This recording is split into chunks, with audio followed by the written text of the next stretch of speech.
without naming countries, in the last few weeks or months, I've had an opportunity on behalf of the President of the Republic of Kenya to go to certain important missions on his behalf.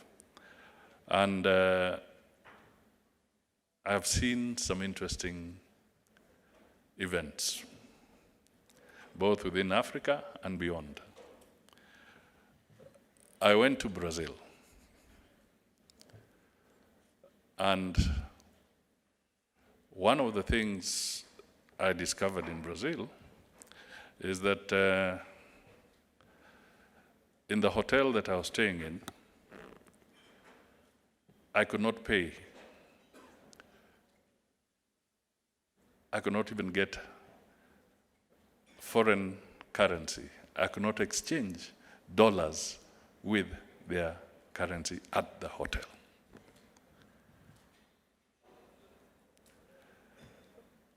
Brazil is perhaps among the top 15 economies in the world. But one thing that was clear is that there are serious restrictions still constraining their hospitality industry and their ability to offer better service. Do you know what? You can go to any premium hotel in Nairobi today and you can get your dollars or the currency you want converted for you in that hotel.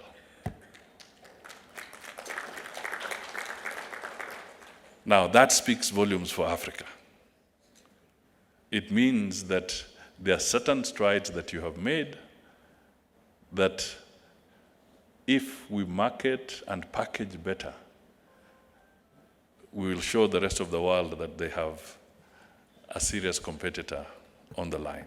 In Kenya, our numbers are slightly on the rise again. We hope we can get to the 2 million mark, but that is very little when you think of it. I was watching an ad about Guinness, the brewer, in the Irish, isn't it?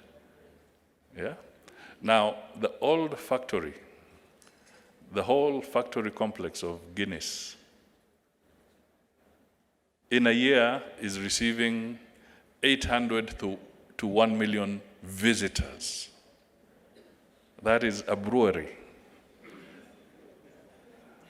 where they started and their journey to global dominance in terms of brewing. They receive between 800,000 to 1 million. Now, Kenya, in a year, Kenya is talking about 2 million tourists in a year. And one brewery is receiving 50% of our anticipated numbers. So when you see that, then it means that surely how can one single brewery give us a run for our money? You know? But all this boils down to what kind of facilities does a nation offer? What does Kenya offer? How competitive is it? What is the pricing mode that we are putting on the table? How easy is it for an investor here to put in their money and be able to repatriate their profits when they want to do so? By the way, that is one of the biggest problems in Africa when you come to the hospitality space and the investment space. But I can tell you that at least for Kenya, I know you can repatriate your profits without difficulty. But speaking honestly, a lot of the African countries make it difficult for investors to repatriate their profits when they earn them. There are a lot of issues that, through your influence, you should not look at yourselves as only influencing tourist or tourism or hospitality policies. Look at yourself holistically. You must be able to influence other things. You must be able to influence policies around security. You must be able to influence policies around the financing of the country and how they bring out their rules. In terms of looking at what taxation measures that a government is bringing in at the end of the day, you have to critically examine this. So look at the hospitality industry not in a silo approach, but look at it in a holistic approach. And I hope that in the conversation from the varied topics that you'll have, you'll be able to bring forward some very critical suggestions that would help all of us improve and generate the kind of investment we want in that sector. We want to see more employment. We want to see more capacity building. We want to see that being accelerated across the board. We want to see you supporting us and helping us more forcefully on matters of conservation and greening of the sector. What do we do? How can we partner to achieve that? I went to another country recently, and just imagine the security nightmare. You put, I'm not a head of state, but I was observing. But imagine you put all heads of state under one roof.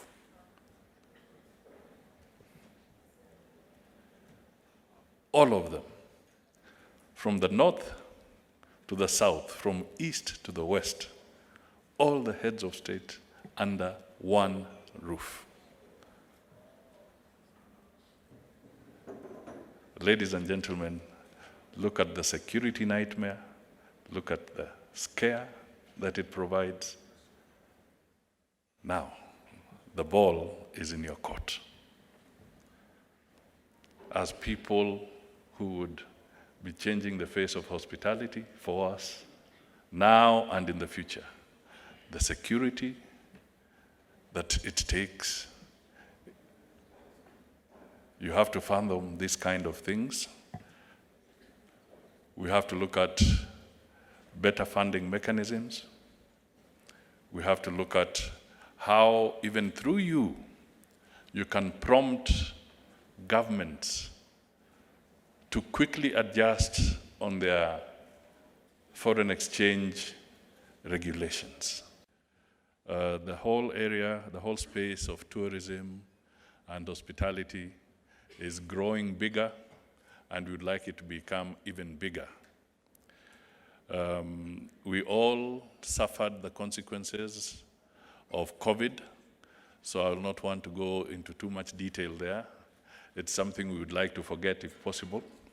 But I think what is important is how we are pulling together to be able to recover from that crisis.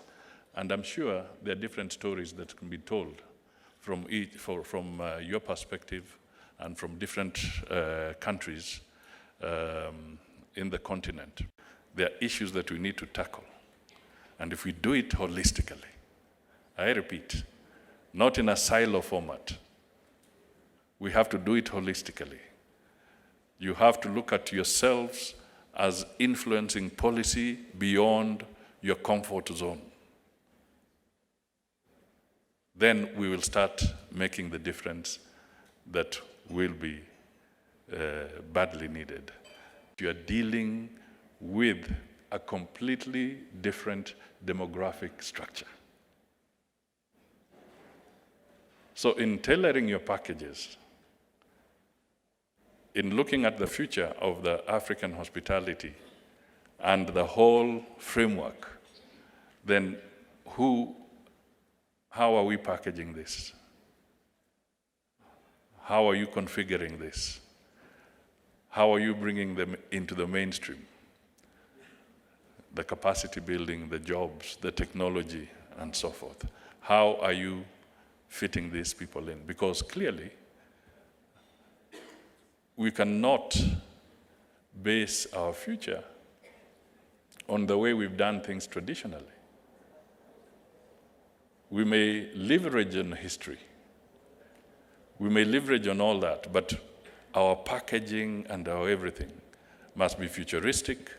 It must now be able to attract and captivate the minds of the people that are forming the core of our population in the continent. I am informed that this particular congregation and conference is happening in Kenya. It has happened in Africa.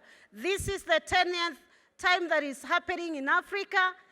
And in Kenya, the 4th time. We're so grateful for you to choose Kenya at this particular time when we have a new regime of government. For us, it's a great honor to have you. And I want to let you know that Kenya is ripe for investment. We have investment running in particular, in my ministry, from hotels to recreational facilities, to shopping malls, to Airbnb, efficient airlines, cruise ships. We're even looking for cruise resort cities, cable cars, aquariums, MICE destinations, conferences, and hostels.